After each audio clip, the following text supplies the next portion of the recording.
à l'écoute de ton corps mental. Le bien et le mal. Le bien et le mal ont dirigé le monde depuis le début des temps. Il est malheureux de constater que cette création provient du côté humain et non divin de l'homme. Le mal est une fabrication de la peur. Toutefois, pour une autre personne, ce mal peut être interprété comme étant bien. Donc, une même chose devient bien ou mal selon la perception de chaque individu. En réalité, tout ce qui est considéré comme mal fait partie du grand plan divin et est permis pour aider l'homme à évoluer. Combien d'heures consacres-tu par jour à gérer ta vie selon le bien ou le mal? Combien de fois t'empêches-tu de faire ce que tu aimerais parce que tu crois que c'est mal ou parce que tu t'inquiètes de ce que les autres vont dire ou penser? En réagissant ainsi, on accepte la conception de bien ou de mal qui nous vient de l'extérieur.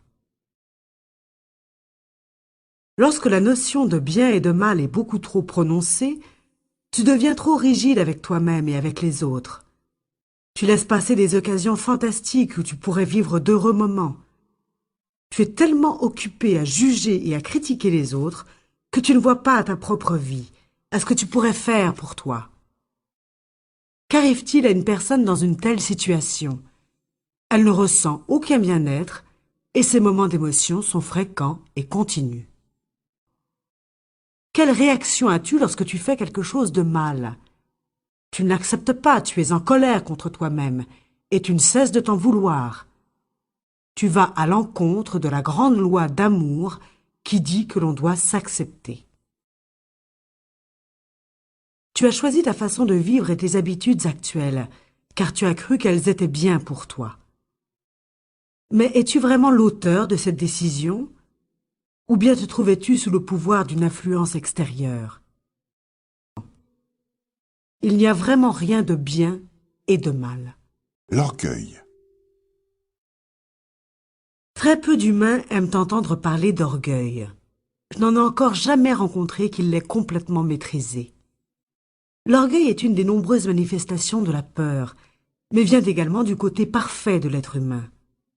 Ce dernier a conscience qu'il possède cette perfection divine à l'intérieur de lui, mais il l'exploite de façon inadéquate, en voulant toujours avoir raison au détriment des autres.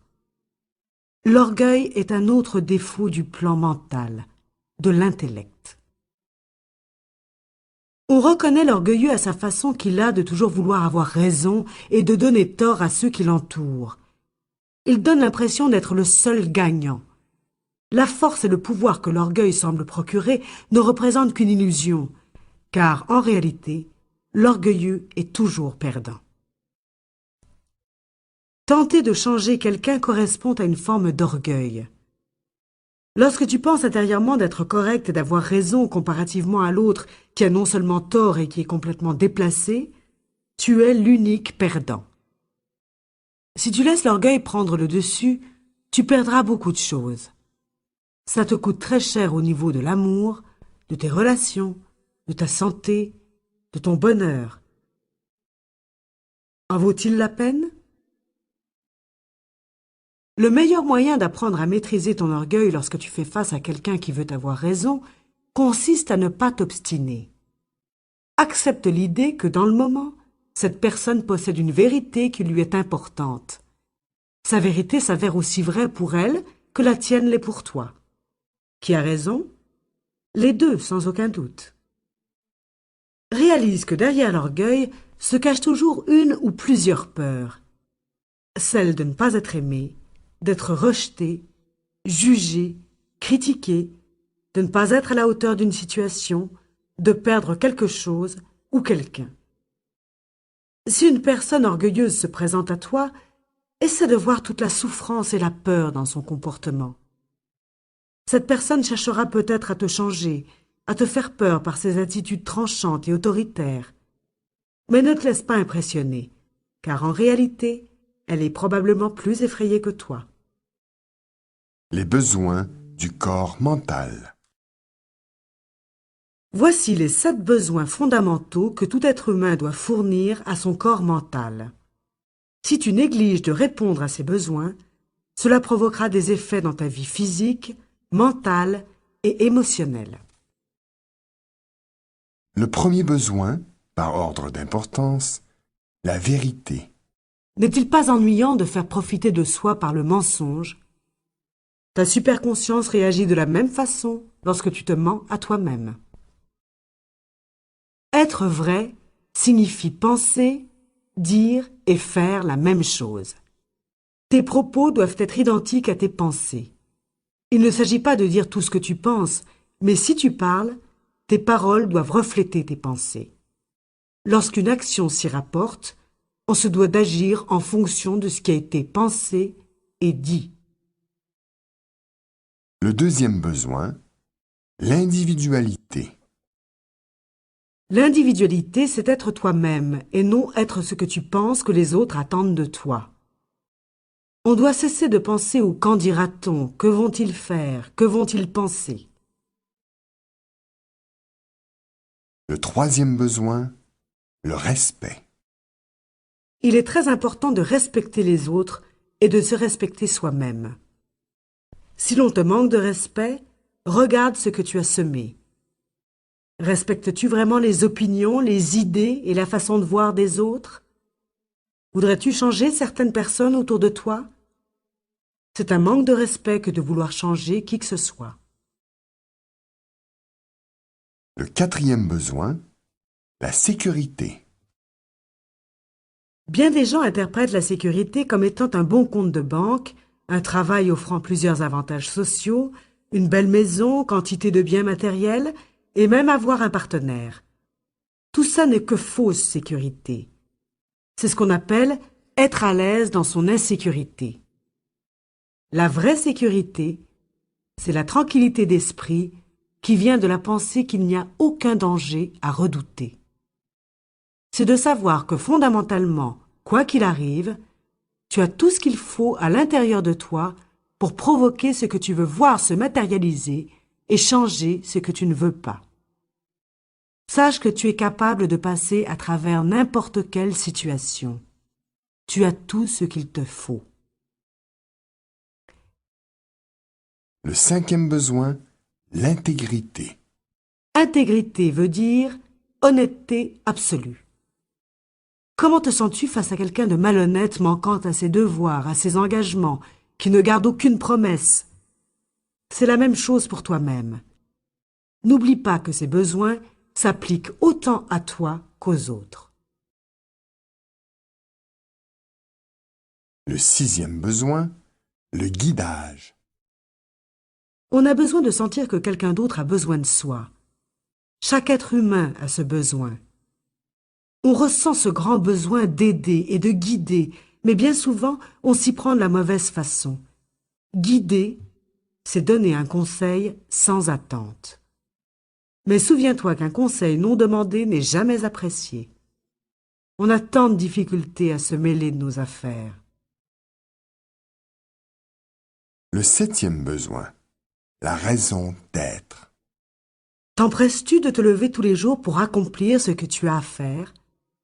Ressens-tu une grande fierté de dévoiler ce en quoi consiste ton travail, tes occupations quotidiennes? Le fais-tu avec enthousiasme? Es-tu heureux de partager ce que tu fais? As-tu une raison d'être? À l'écoute de ton corps émotionnel. Savoir exprimer tes émotions. Que veut dire exprimer une émotion? Plusieurs gens à maintes reprises m'ont approché afin de trouver réponse à cette question. Je suis en thérapie depuis des années. On me dit d'exprimer mes émotions sans toutefois me dire ce que cela signifie. On n'a pas su me le dire. Dois-je pleurer, crier, casser la vaisselle? Que dois-je faire? C'est la raison pour laquelle j'ai mis sur pied une méthode concrète et très efficace pour exprimer une émotion. Une façon qui aboutit à des résultats. Une émotion non maîtrisée se répétera constamment au cours de situations similaires. Partager quelque chose de désagréable consiste à raconter ce que nous avons vécu ou vivons présentement dans le but d'y trouver une solution ou un changement pour y remédier. Le partage est sans attente. Partager est de prendre ta responsabilité dans tout ce qui t'arrive. On dit que la maladie ultime des émotions refoulées, donc non exprimées, est le cancer. Ce sont des émotions qui finissent par éclater et par le fait même font éclater tes cellules. S'exprimer en pleurant, en criant, en marchant ou en faisant du sport n'est pas aussi nuisible que de tout refouler. C'est simplement une forme quelconque d'expression. Voici la façon suggérée d'exprimer une émotion. Premièrement, il est très important d'identifier l'émotion, de savoir ce qui se passe. Est-ce de la peine, de la colère, du désappointement, de la frustration, de la peur, etc. La deuxième étape se veut un peu plus difficile.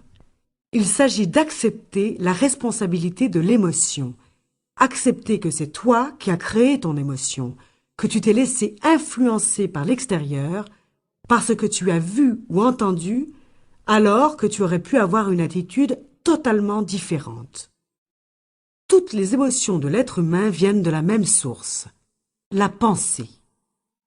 Ce n'est jamais la faute des autres. Jamais, sans exception. Selon la grande loi de la responsabilité, tu es l'unique responsable de tes émotions. En acceptant ta responsabilité, ton émotion se dissipera peu à peu. La troisième étape consiste à aller t'exprimer à la personne concernée.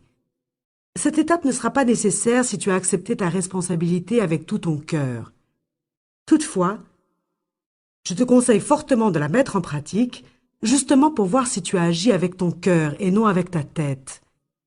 Tu lui exprimes ce que tu as vécu et tu lui demandes pardon de l'avoir accusé. Vivre une émotion, c'est se sentir menacé, alors qu'en réalité, on fait face à quelqu'un qui s'exprime différemment de nous ou qui n'aime pas sa propre vie.